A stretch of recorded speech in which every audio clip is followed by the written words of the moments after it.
Art History Lesson 1. Full disclosure, I do not have an art history degree, but I've done enough research to present each movement. And in classical paintings there is a lot of nudity, so just want to be upfront about that.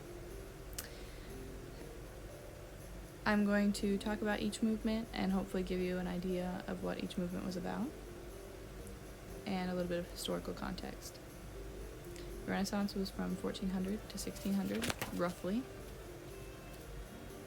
The word Renaissance means rebirth. The movement came out of the Middle Ages. Middle Ages was right before 1400, and the Black Plague had just ravaged Europe. In 1400 to 1600, you had the Gutenberg Press and the Bible. Columbus was sailing the ocean blue. The first modern atlas was published. The 100-Year War was ended between England and France, and it was the start of the Protestant Reformation in 1517. The Gates of Paradise by Ghiberti there's a picture of them, and they are in Florence. Florence, Italy was the starting point for the Renaissance. The Medici family was powerful in Florence and funded a lot of the art happening during this time.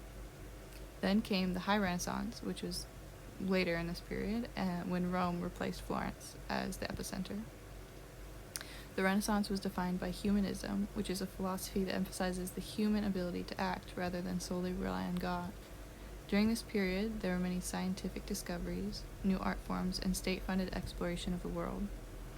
Leonardo da Vinci is known as the Renaissance man because he really encapsulates this spirit. He practiced anatomy, geology, botany, hydraulics, flight, and of course, art. For centuries, art was almost exclusively funded by the church, at least in Europe. This was still true of the Renaissance period, but it also became more common for art to be funded by the government, courts, and wealthy individuals.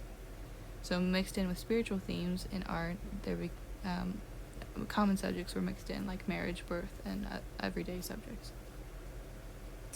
Visual characteristics are naturalism, which is the accurate depiction of detail, individualism, which is the value of an individual.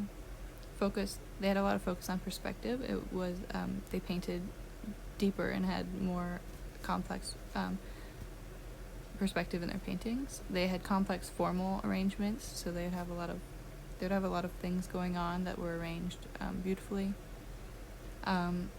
And also they had realism and the emotional expression, and they used light and shadow to create the illusion of depth.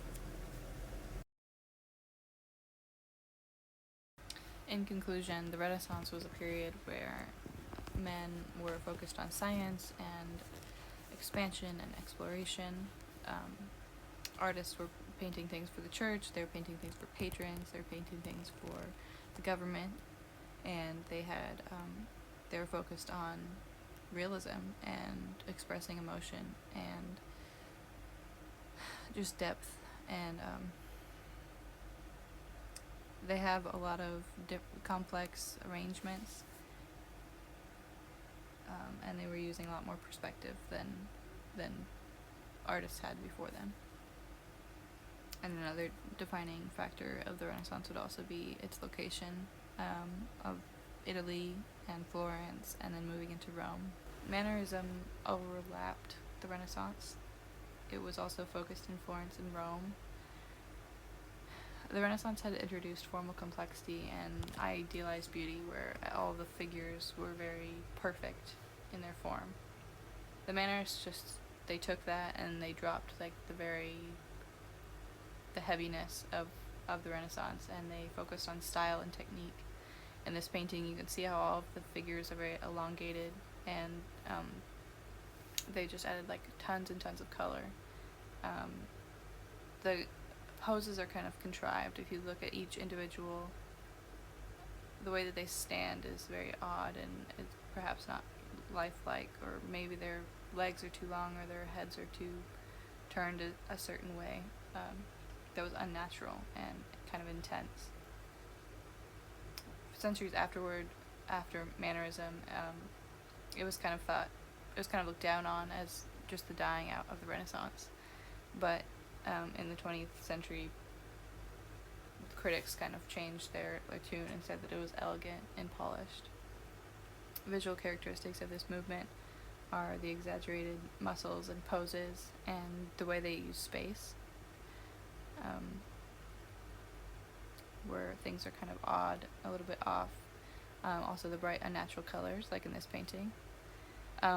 The Last Judgment, which is in the Sistine Chapel and is technically a part of the Renaissance, it has a lot of characteristics of mannerism, where the colors are very bright and the way they're standing or what they're doing are very odd, and the muscles are super exaggerated.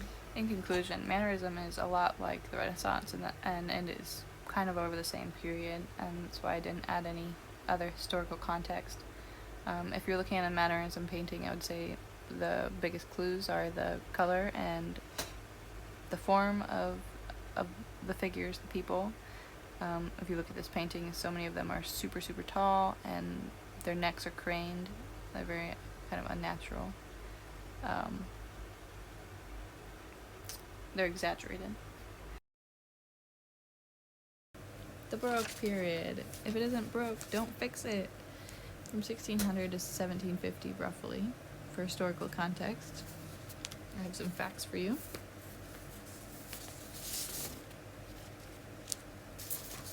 The Pilgrims had landed Plymouth. The Dutch East India Trading Company had been established, and the Salem witch trials were happening. America was kind of having its separate adventure, as in terms of art. Here's a picture of the Pilgrims.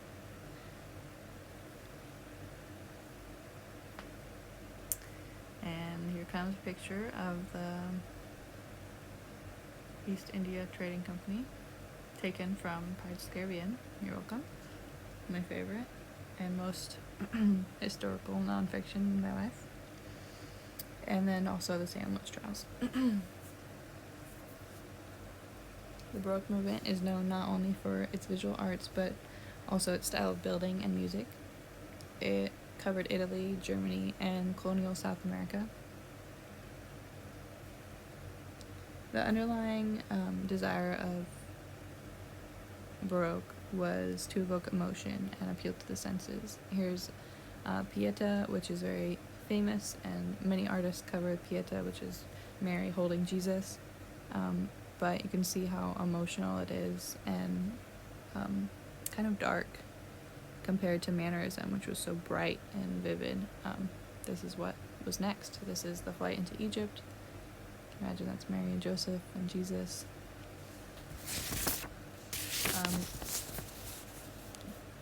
The Catholic Church really adopted this movement.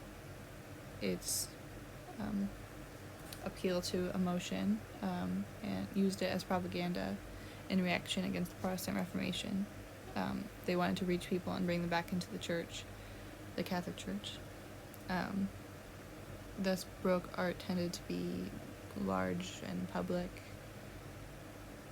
and the subject matter was more spiritual and more accessible to people.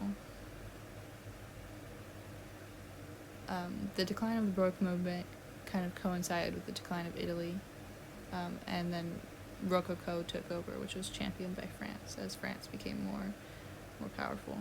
The characteristics of Baroque is very dramatic, very grandiose.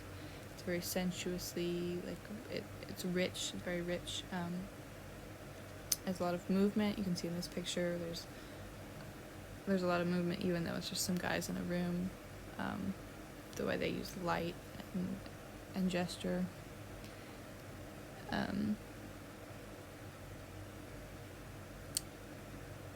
So when I'm looking at the movements compared to one another, it's kind of like we have the Renaissance, which we're using these same colors, and then mannerism kind of broke that and went to very unnatural, unbright colors, and then Baroque kind of came back and started having more depth and more realism and perspective. Rembrandt is probably the most famous Baroque artist. The others are very famous too, but Rembrandt is probably the most well known in popular culture. He did many self-portraits and things that you could probably put in your home that weren't ridiculous. It really was appealing to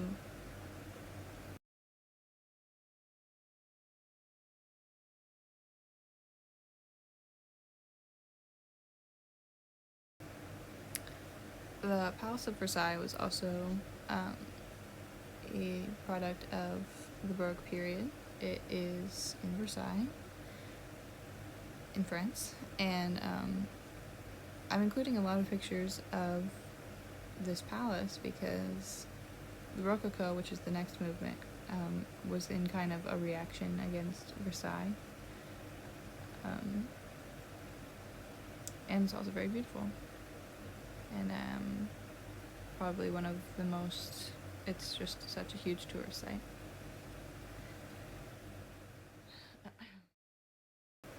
So in conclusion, when looking at the Baroque art movement, it's very dramatic, it's very sensuous and rich, and has a lot of spiritual themes.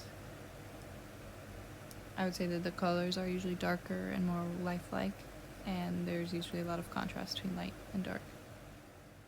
Rococo, probably one of the easiest art movements to remember, and here's some historical context for what was going on at the time. It was the Age of Enlightenment. Newton had come out with his book, and the Revolutionary War was happening in America. Here's a picture representing Enlightenment. It was the age of reason and the scientific method, and we all thought we were very smart. Here's Newton's mathematical, natural principles, etc. And here's a picture representing the Revolutionary War, which doesn't really have a lot to do with Rococo, but that's what was going on. The Rococo period was from 1699 to 1780, and it originated in Paris. It's a very French movement. It spread through Germany and Austria, and it was a direct retaliation against Baroque. The French didn't really care for the heaviness and the drama and the darkness of Baroque movement. Rococo was a visual arts movement, but it also produced architecture and interior design. And this painting right here, the swing, is probably the quintessential Rococo painting.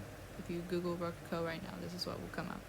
It's just frivolous and light and airy and uses pastel colors, and it just really has, it's not only lighter in the colors, but it's lighter in the subject matter. Here's painting, and then babies are just flying away. There's a lot of cherubs and mythological figures and garden parties and festivals and outdoor events. Everything's very asymmetrical. They pay attention to detail. They brought back the depth of scene, where they have a lot of, there's a lot of layers, kind of like the Renaissance. It's very elegant and natural. So even in their design, it has a lot of